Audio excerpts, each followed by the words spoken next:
ang iyong himpilan, ang iyong tahanan.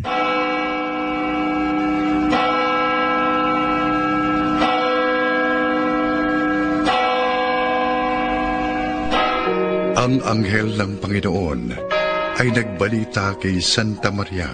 At siya ay naglihi, lalang ng Espiritu Santo. Aba, Ginoong Maria, napupuno ka ng grasya. Ang Panginoong Diyos ay sumasa iyo. Bukod kang pinagpala sa babaeng lahat, at pinagpala rin naman ang iyong anak na si Jesus. Santa Maria, Ina ng Diyos, ipanalangin mo kaming makasalanan, ngayon at kung kami mamamatay. Amen. Darito ang alipin ng Panginoon. Maganap nawa sa akin, ayon sa wika mo. Aba, Ginoong Maria, napupuno ka ng grasya. Ang Panginoong Diyos ay sumasa iyo. Bukod kang pinagpala sa babaeng lahat, at pinagpala rin naman ang iyong anak na si Jesus. Santa Maria, Ina ng Diyos, ipanalangin mo kaming makasalanan, ngayon at kung kami mamamatay. Amen. At ang Verbo ay nagkatawang tao. At nakipamayan sa atin. Aba, Ginoong Maria, napupuno ka ng grasya. Ang Panginoong Diyos ay sumasa iyo. Bukod kang pinagpala sa babaeng lahat, at pinagpala rin naman ang iyong anak na si Jesus. Santa Maria, Ina ng Diyos, ipanalangin mo kaming makasalanan, ngayon at kung kami mamamatay. Amen. Ipanalangin mo kami, o Santang Ina ng Diyos. Nang kami maging dapat na makinabang sa mga pangako ni Jesucristong Panginoon. Manalangin tayo. Panginoon aming Diyos, kasihan mo nawa ang aming mga kaluluwa ng iyong mahal na grasya, at yayamang dahilan sa pamamagitan ng anghel ay nakilala namin ang pagkakatawang tao ni Jesucristong anak mo, pakundangan sa mahal niyang pagpapakasakit at pagkamatay sa krus, ay papakinabangin mo kami sa kanyang pagkabuhay na magmuli sa kaluwalhatian sa langit, alang-alang kay Jesucristo ring Panginoon namin. Amen. Luwalhati sa Ama, at sa Anak, at sa Espiritu Santo. Kapara noong sa unang-una, ngayon at kailanman, at magpasawalang hanggan. Amen. Amen.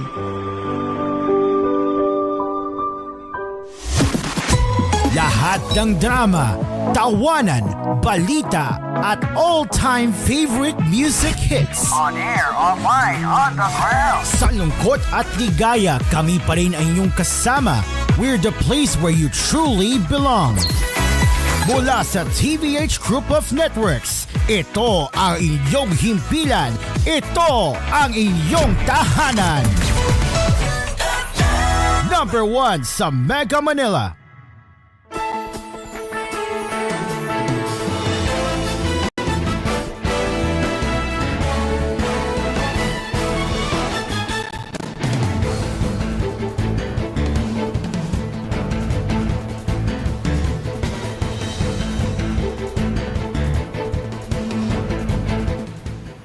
Good evening, Luzon, Visayas, and Mindanao. This is koolNews at 6. I am Caro, and we are live on Kool FM Manila, Kool FM Regional, and News Radio 93.1 in bringing the latest stories that care for you.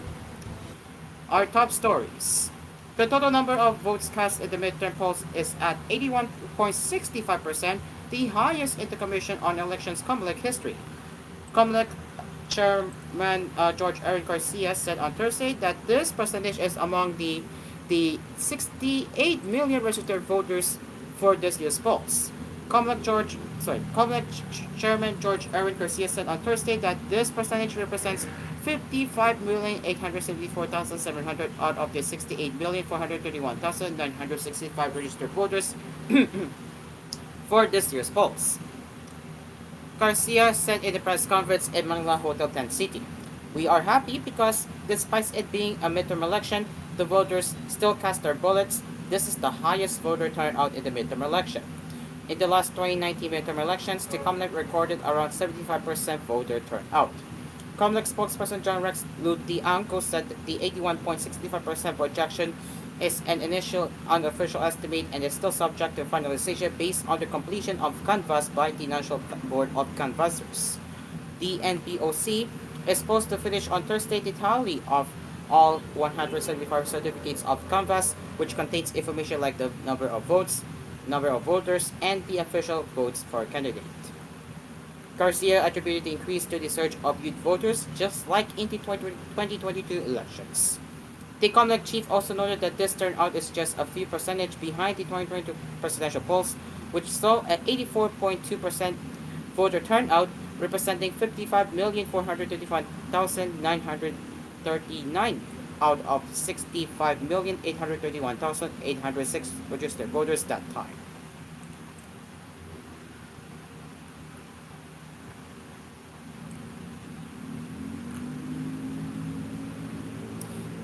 In the related news, the official tallying of votes in automated polls used to take a couple of weeks, but the Commission on Elections or COMELEC said it is expected to only take 3 days. This historic move may lead to an early proclamation of several race winners. In an update as of Wednesday night, COMELEC spokesperson John Rex Lutianco said that the National Board of Canvassers, which is currently stationed at the Manila Hotel Tent City, has officially tallied 159 out of 175 certificates of canvass. The NBOC receives and tallies results from the COCs, or the aggregated final and official count of votes used as the basis for the winners of the senatorial and party list race. The first day of the NBOC's canvassing on Tuesday yielded 58 COCs, while the second day led to 101 finished COCs, according to COMELEC. COMELEC Chairman George Erwin Garcia said the canvass COCs on the first and second day after the May 12 polls were already record-breaking. Garcia, a veteran election lawyer, pointed out in the press conference on Wednesday, back when I was still in practice, there were days when nothing was canvassed because no COCs had arrived yet. Only 60 COCs are yet to be canvassed, and Lutianco said the NBOC is expected to course through it on Thursday. Lutianco to reporters when asked if the canvassing is expected to be finished on Thursday. He said yes. All are expected to be received today, he said, of the remaining 16 COCs. The COMELEC is so confident that it could finish the canvassing on Thursday that the NBOC will only reconvene at 2 p.m. The NBOC typically resumes its canvassing at 10 a.m. Garcia expressed hope that the speedy canvassing of official results will become a standard in the upcoming elections. Garcia said on Wednesday, "What we are trying to do is to lay down certain standards, not to pressure the next commission." However, Garcia said it needs to be ensured that the integrity of the results should not be compromised by the speedy process. What is the use of fast canvassing when its results will not be believed? Garcia said in Filipino. So it needs to be fast and trustworthy at the same time.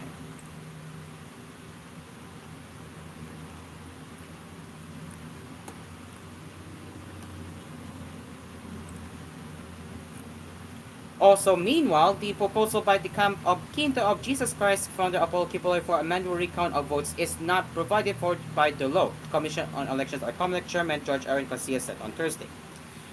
Garcia, in the press conference in Manila Hotel Tent City, said that launching an election protest is the only way to trigger a manual recount. Kipoy's spokesperson and lawyer Israelito Torreon said on Wednesday that the COMELEC has proprio powers to call for a manual recount of votes even without a petition for it. Torreon also said manual recounting of votes at the precinct level is supposedly mandated by law, particularly Section 31 of Republic Act 9369 or the Election Automation Law. In response, Garcia said, "Of course we are lawyers. We have our respective interpretations. So if our automatic election would have that kind of feature, manual recounting, the law should change. The law should prescribe as to how we would do that. Otherwise, after the elections, the Constitution itself said the best course is election protest," Garcia continued. Citing a Supreme Court ruling, Garcia noted that an election protest covers issues that occurred even before the election, during the registration, and until the proclamation. Therefore, if there is an issue with the counting, raise that in an election protest, he said.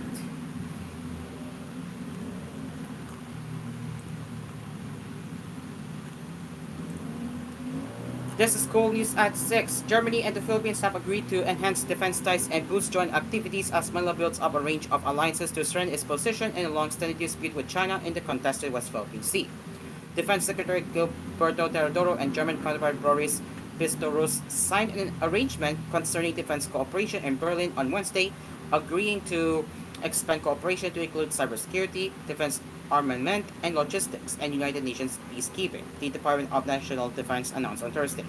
The deal follows a visit by Pistorius to Manila last year, where he and Teodoro committed to boosting long-term relations between their militaries. The arrangement builds on the 1974 administrative agreement concerning the training of armed forces of the Philippines personnel in Germany, one of the longest defense cooperation frameworks of the Philippines with another country, the department said. Teodoro and Pistorius will convene the third step talks between the two countries to review the implementation of the signed agreement, the DND added. The Philippines defense cooperation arrangement with Berlin adds to a growing list of defense deals beyond its traditional ally, the United States.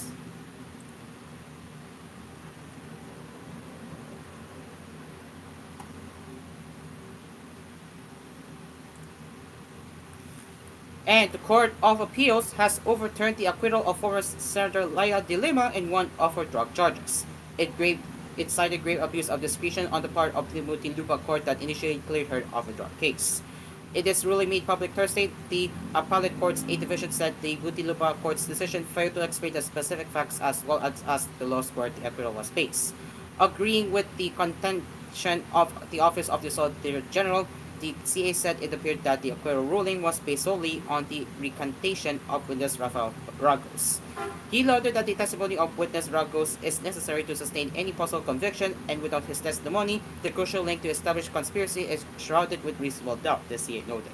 It pointed out that the lower court's ruling failed to perform the following actions: state the particular statements which Ragos specifically retracted, state in particular the effects of the retracted statements to be to the facts proven by the prosecution, and state which particular element of the crime charge was not proven. The failure to comply with the constitutional injunction is a grave abuse of discretion amounting to lack or excess of jurisdiction, the ruling stated. The court also dismissed the argument that retrying de Lima would constitute double jeopardy. It asserted that the initial acquittal, being based on a void judgment, does not qualify for protection against double jeopardy. In this case, however, the acquittal was not a valid acquittal, it being based on a void judgment, the CA stated.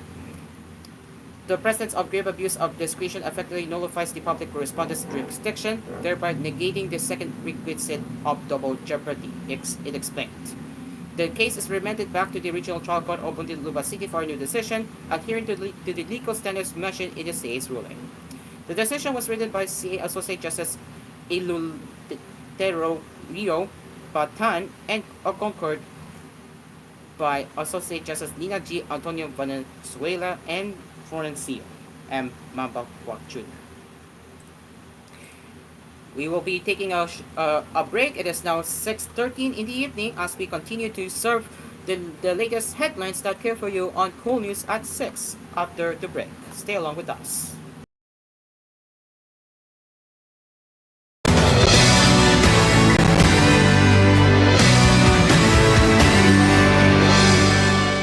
This koolNews edition was brought to you by Smart Dishwashing Paste, double tanggaling formula against sebo and bacteria. Smart Dishwashing Paste, a product of ACS Manufacturing Corporation, ISO certified, world-class quality. ACS. White Rose Papaya, papaya puti, papaya fast, manufactured by ACS Manufacturing Corporation, ISO certified, world-class quality. ACS.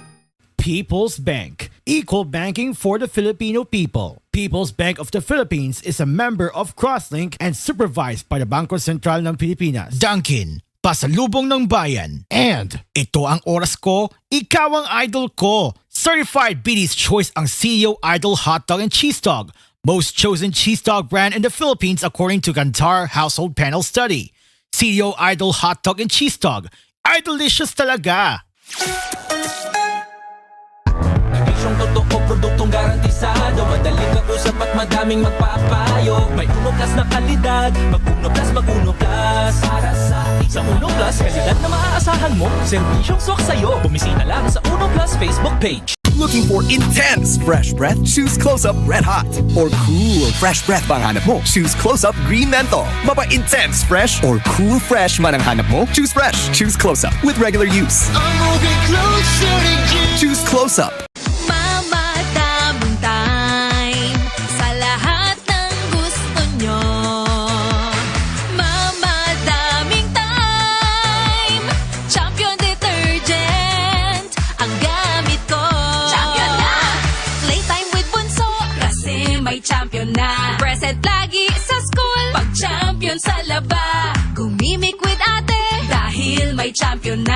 lambingan with happy.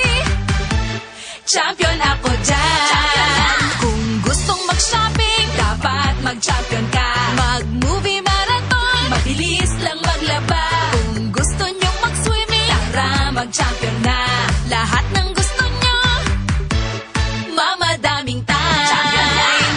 Tanggal mancha sa damit ni tatay, t-shirt ni kuya, mabango na rin. May quick wash technology ang champion. Family bonding ng priority ko.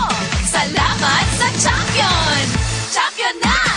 Mamadaming time sa lahat ng gusto nyo. Mamadaming time. Champion detergent ang gamit ko. Champion na! Friend, ang rupok mo.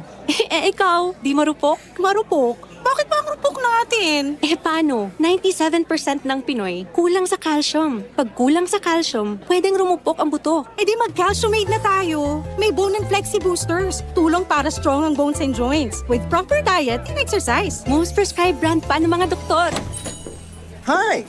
Uy, ex mo yun, di ba? Ano ako? Marupok? Di na. Sa tulong ng Calciumate, made for a stronger you. Versus non-use with proper diet and exercise. Alagang Unilab yan. Minerals plus cholecalciferol vitamin D3 is the generic name of Calciumate. If symptoms persist, consult your doctor. Bawat ano ay sumasaya. Ang sarap pag nagpresto ka. Tikang peanut butter filling niya. 45 with the vitamins pa. Ang yummy snack na hanap ko. Presto number 1 ito. Presto number 1 ito. Presto, the number 1 cookie. Available nationwide. Buy now. URC's calculation based in part on data reported by Nielsen IQ through its retail index service for the biscuits category for the 52-week period ending May 2024 for total Philippines. Hi guys, I'm Maylen, your home improvement maven, and it's time to answer your essential design questions. Hi Maylen, yung aesthetics ng bahay paano? Lagyan mo ng Orocan Essentials Drawer, ang essential storage solution for home and beyond. Akong family room. Orocan Essentials Drawer, may ample storage for the whole family. Yung kids room? Orocan Essentials Drawer, dahil sa premium quality plastics, tatagal to. Yung kitchen essentials din. Hindi, gumamit ka ng polish. Lalabas ang ganda ng tiles mo. Then, lagyan mo ng Orocan Essentials Drawer. Orocan, maayos ang buhay mo. Tara na, sumama na. Sa Miguel Beer, buksan na. Hey, sa summer, sama na. Sa Miguel Beer, buksan na. Tara-ra-ta-ta. Hey, sa summer, tara na. Drink responsibly. Ako, ikaw, everybody, every bubbly, pop a Cali. Si ate, si teacher at little boy, si BF, si Frenny at Mang Boy. Every bubbly, pop a Cali. Pati flavors, keep it bubbly. Pineapple, Cali bubbly. Apple, Cali bubbly. Light, Cali bubbly. Pati you, me, sila sweet. Everybody, every bubbly, pop a Cali. Magnolia, feeling good, set up. Pangarap ay umangat pero minsan ay sanungat. Kabayani kita sa Ginebra. Ikaw ang inspirasyon. Kahit di madali, katuwang sa bawat sandali. Kabayani kita sa One Ginebra Nation. Kaya para sa barangay, ako naman pagbibigay. Kabayani tayo, kabayani kita. Drink responsibly. Kulang sa lakas, kulang sa listo, kulang sa lambing. Mag-Maxfit Cargado with proper diet at exercise. Tulong sa lakas ng katawan, listo ng isip at lambing. Na pangmatagalan. Kargado ng 19 vitamins and minerals plus ginseng at royal jelly. Para kargado, Maxfit na tayo. Lipat na sa Maxfit Cargado. Unilab yan. Multivitamins, minerals, ginseng at royal jelly. Ang generic name ng Maxfit. If symptoms persist, consult your doctor.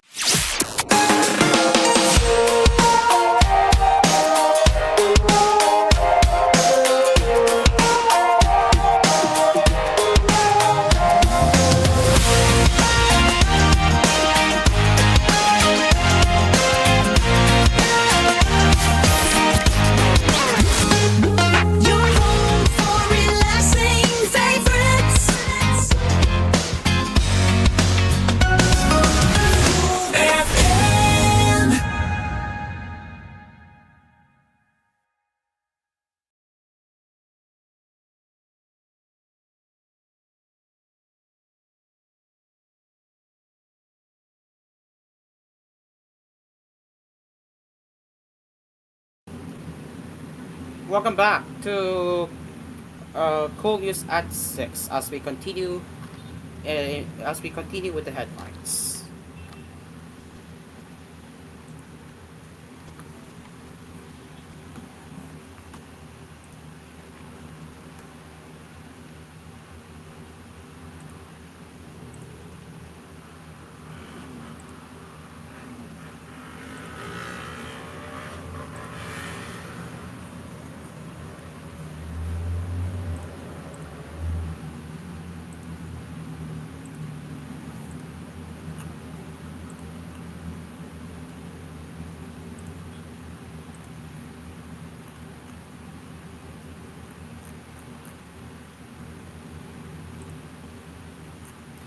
A court has issued a warrant of arrest against Cassandra Ong and former presidential spokesperson Harry Roque, among several others, amid their alleged involvement in the operations of an illegal Philippine offshore gaming operator, or POGO, in Pampanga. Based on a copy of the order from Angeles City Regional Trial Court Branch 118, obtained by Inquirer.net, presiding Judge Renan Reyes issued the warrant against Ong and Roque for violation of Section 41 in relation to Section 6C of Republic Act No. 9208, or the Anti-Trafficking in Persons Act of 2003. Meanwhile, Ong and Roque's other co-accused were also charged with the same crime and were included in the arrest warrant.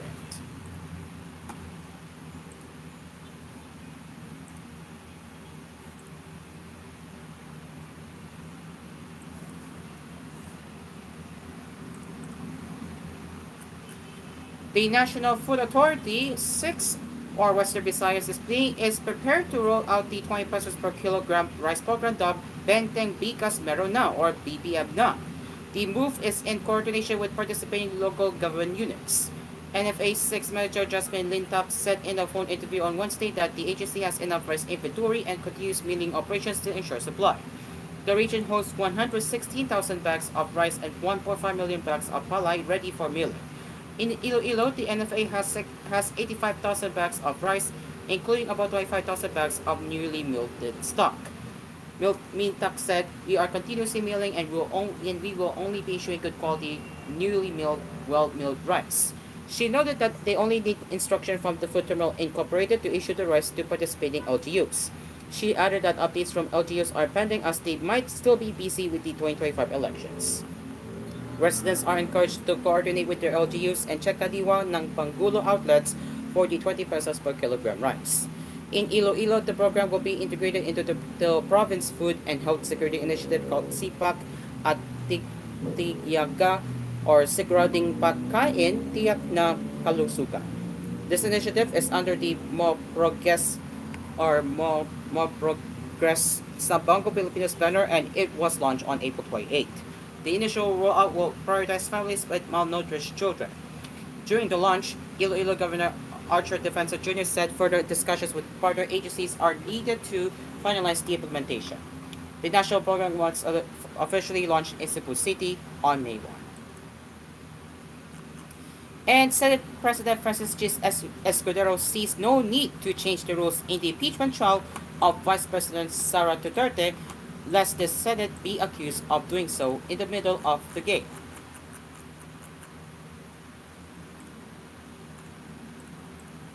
But it was just a suggestion that it will still be up for the approval of the Senate once it convenes as an impeachment court to try to complain against Duterte, as Escudero said. According to him, they have been receiving many proposals for changes, but he suggests that they just adopt the existing impeachment rules.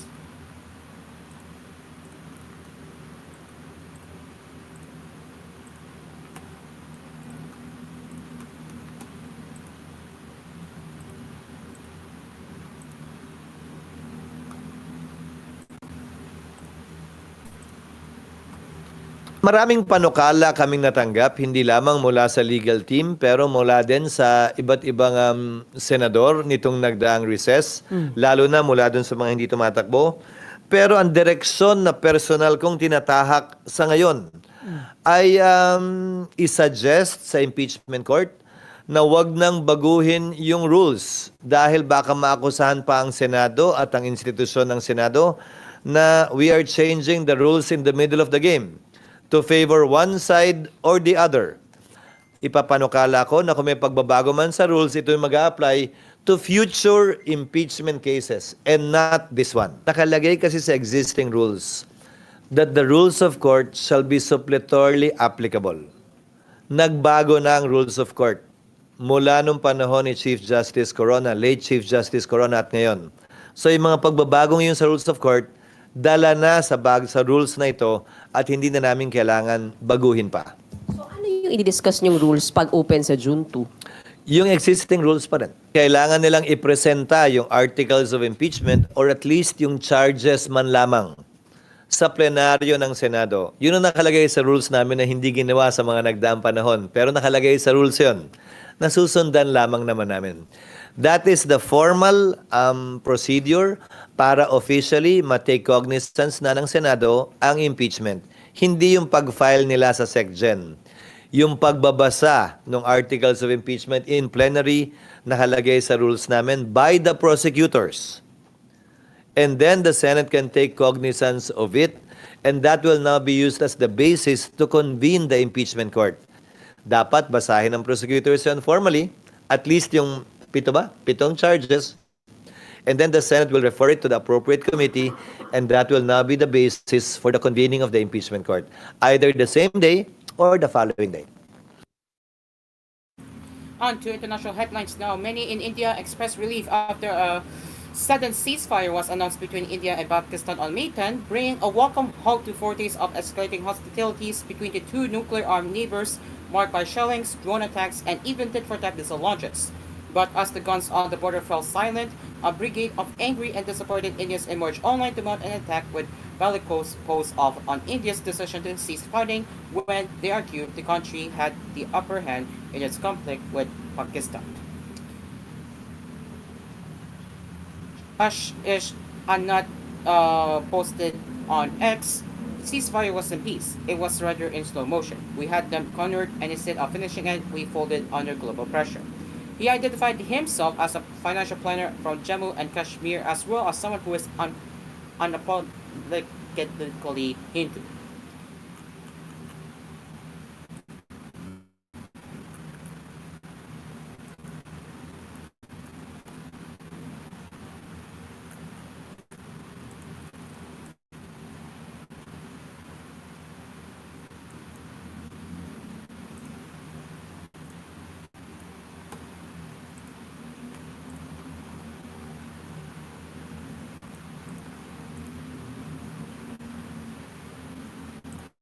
And finally, into the showbiz. Beanie is preparing to take their Beanie Verse World Tour to several cities across the globe as they held an intimate send-off ceremony at the ABCBN headquarters. The P-pop house will bring the Beanie Verse World Tour to Dubai and London, as well as multiple cities in the US and Canada from May to June of this year. They kicked off the tour at the Filipino Arena last February. Before heading abroad, the girl group held a quiet send-off at ABCBN's Chapel of Annunciation, as seen on their social media platforms on Wednesday, May 14. The post read, "Before we take flight, we took a moment to look back. A quiet send-off filled with prayer to love of our family, friends, and our ever-supportive Bloops. May your hopes for good for good health, safety, and protection guide us as we take on the world." Ladies and gents, it is now almost 6:30, and that is all for the headlines this evening. With that, there will be no Cool's Prime Time later as the special programming, which is Me Sasabihin Oko, will take place later at 10 p.m. until midnight, which means we will be back again with more news headlines tomorrow. You can also send us your comments, suggestions, and feedback through our email at tvh.philippines.news@gmail.com. The cafe is now open as Swiss Cafe is next. This is our station. This is home. I'm Cairo. Good evening.